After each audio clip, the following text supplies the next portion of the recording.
પહેલા સામાન્ય બાબત ઉપર બબાલ, આ બાદ એકબીજા ઉપર ફરિયાદ, પછી જેલવાસ અને અચાનક જ સમાધાન. આ બધું જ થયું ગઈકાલે ગણેશ ગોંડલ અને રાજુ સોલંકી વચ્ચે.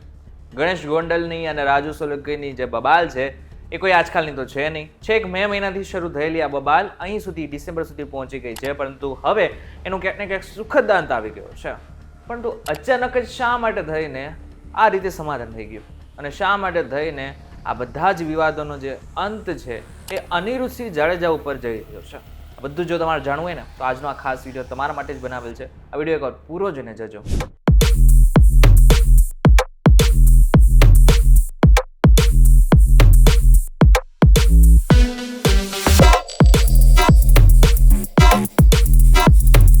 નમસ્કાર, welcome back focus VTV digital પર તમે જોઈ રહ્યા છો ડેલી ડોઝ અને હું છું આપનો દોસ્ત કરણ ચરોતરા. મે 2025માં ગોંડલ અને જુનાગઢની વચ્ચે જ અચાનક જ બે ગાડીની વચ્ચે અથડામણ થાય છે. ગાડી અથડાઈ તો જાય છે, પરંતુ એની સાથે સાથે એક મોટો વિવાદ પણ સર્જાઈ જાય છે. જેની સાથે ગાડી ટકરાય એ હતા ગણેશ ગોંડલ અને સામે હતા રાજુ સોલંકીનો જે દીકરો છે એ. પરંતુ મહત્વની વાત તો એ છે કે આ બધું જ જ્યારે થયું ને ત્યારથી લઈને અત્યાર સુધી ઘણા બધા પ્રશ્નો ઉઠ્યા, ઘણા બધા લોકો ગોંડલમાં આવ્યા, ઘણા બધા લોકોએ ધમકીઓ આપી અને ઘણું બધું થયું.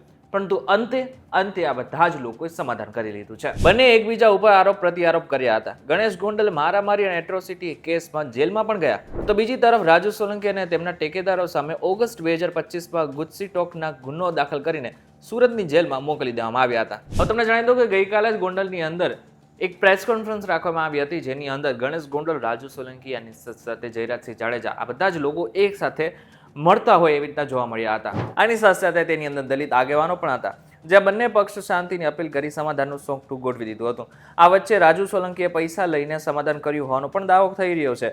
બીજી તરફ જયરાજસિંહ સમગ્ર કેસમાં દોષનો ટોપલો કટ્ટર વિરોધી અનિરુદ્ધસિંહ રીપડા ઉપર ઢોરી રહ્યા છે. સમાધાન સમયે જયરાજસિંહ જાડેજા, ગણેશ ગોંડલ અને આની સાથે સાથે રાજુ સોલંકીનો જે હસતો ચહેરો છે એ પણ ઘણું બધું કહી જઈ રહ્યો હતો. હવે સમાધાનમાં રાજુ સોલંકીએ જે વાત કીધી ને એ સૌથી પહેલા તો તમે સાંભળો, કારણ કે સીધો દોષનો ટોપલો અનિરુદ્ધસિંહ જાડેજા ઉપર ઢોળવામાં આવ્યો. હું રાજકોટ આવેલો, મારી બીપીની દવા ચાલુ છે. દવા લેવા આવેલો મને અમારા એક આગેવાનનું જે દેવદાનભાઈ મુસળિયા છે એમનો મને ફોન આવેલો કે મને અનિરુદ્ધસિંહ બાપુનો ફોન આવેલો છે અને આપણે અનિરુદ્ધસિંહ બાપુને મળવા જવાનું રીબડા છે. ત્યારે હું રાજકોટથી રિટર્ન રીબડાની નજીક હતો ને મને ફોન આવ્યો, એટલે મેં કીધું હું અહીં રીબડાની બાજુમાં જ છું. ત્યારે યોગેશ ભાષા, પિન્ટુ બગડા અને દેવદાન મુસળિયા મને અનિરુદ્ધસિંહ બાપુ પાસે લઈ ગયા. અનિરુદ્ધસિંહ બાપુ પાસે લઈ ગયા અને મને એવું કીધું કે આપણે ગોંડલ જવાનું છે. જેમ જયરાજસિંહ જાડેજા અને ગોંડલ ગણેશ રીબડા આવ્યા અને અમારી આબરૂ કાઢી, એમ આપણે જયરાજસિંહ બાપુની આબરૂ કાઢવા જવાની છે. તો મને થોડોક રોષ હતો કે મારા દીકરાનું અપહરણ કર્યું, મારા દીકરાને માર્યો. એના અનુસંધાનું એને વાતમાં આવી ગયું. લડાઈ ગોંડલ 20 રીબડાની હતી. આમાં દલિત સમાજને કાંઈ લેવા દેવા નહોતું, પણ દલિત સમાજને ક્યાંક ને ક્યાંક દલિત સમાજના 2-3 રાજકોટ જિલ્લાના આગેવાન, 2-3 જુનાગઢ જિલ્લાના આગેવાન આખા સમાજને ગેરમાર્ગે દોર્યો. મારો સમાજ નિર્દોષ છે, મારા સમાજનામાં ક્યાંય દોષ નથી. સમાજે મને મદદ કરી છે, એ બદલ સમાજનો હું આભારી છું. પણ સમાજના 2-4 આગેવાન જુનાગઢ જિલ્લાના ને 2-4 આગેવાન રાજકોટ જિલ્લાના જે સમાજને ગેરમાર્ગે દોર્યો છે, અને આખું મને સૂચના દેવામાં આવી કે આપણે ગોંડલ જવું છે. અમે ગોંડલ આવ્યા. ગોંડલ આવી અને અમે જયરાજસિંહ બાપુની આબરૂ કાઢી અને જેમ અનિરુદ્ધસિંહ બાપુએ કીધું પ્રમાણે મેં બોલ્યા એવું વર્તન કર્યું. એ વર્તન કર્યા પછી વિષય પૂરો થઈ ગયો કે હવે આપણે ભાઈ જે કરવું તે કરી લીધું. એની ધરપકડ થઈ ગઈ છે, જેલમાં આવી ગયા ગણેશભાઈ.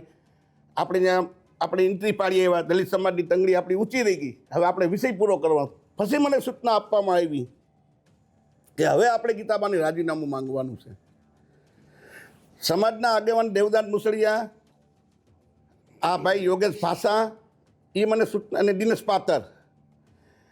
પાત્ર અને રાજુ સખિયા, આ મને સૂચના આપતા ગયા કે હવે આપણે ગાંધીનગર જવાનું છે. 2 લાખ બાઇકની મેં ચેલેન્જ કરી અને સમાજે મને સહકાર્ય આપ્યો. સમાજ તૈયાર હતી જવા માટે. પણ ક્યાંક ને ક્યાંક ગેરમાર્ગે અનુરૂપસિંહ બાપુને સમાજના જે આગેવાન છે અમારા જુનાગઢ જિલ્લાના અને જે રાજકોટ જિલ્લાના 2-3 આગેવાન છે એને ગેરમાર્ગે આખા સમાજને દોર્યો અને ગીતાબાનું રાજીનામું માંગવાનું અને ગીતાબા રાજીનામું આપ્યા પછી અનુરૂપસિંહ જાડેજાના દીકરાને ચૂંટણી લડાવવાની આવી રીતના ગેરમાર્ગે સમાજને દોર્યો અને મને પણ દોર્યો.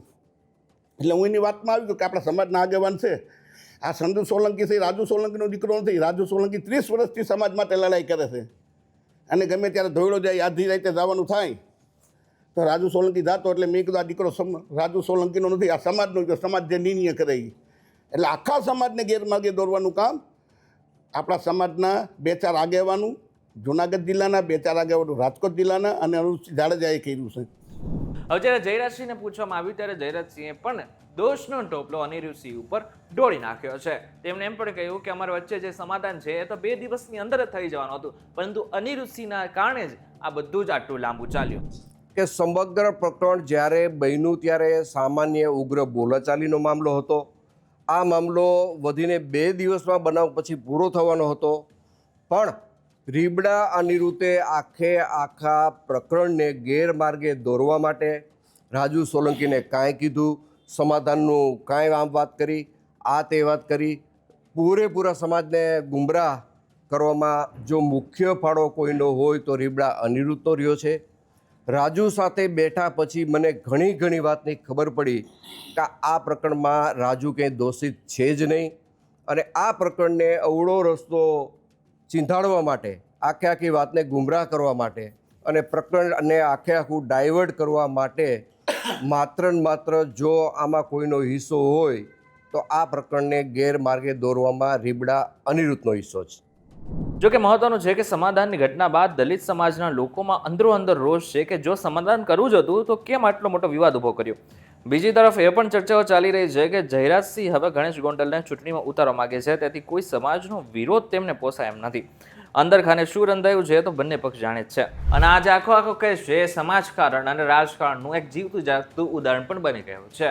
ત્યારે હવે આ બાબતને લઈને તમારું શું કહેવું છે અમને જરાક કમેન્ટ કરીને ચોક્કસથી કહેજો. વિડીયો થકી જો તમને કોઈ ઇન્ફોર્મેશન મળી તો વિડીયો લાઈક અને શેર જરૂરથી કરજો તથા આ જ ઇન્ફોર્મેટિવ વિડીયોઝ માટે વીટીવી ડિજિટલ સાથે જોડાયેલા રહેજો.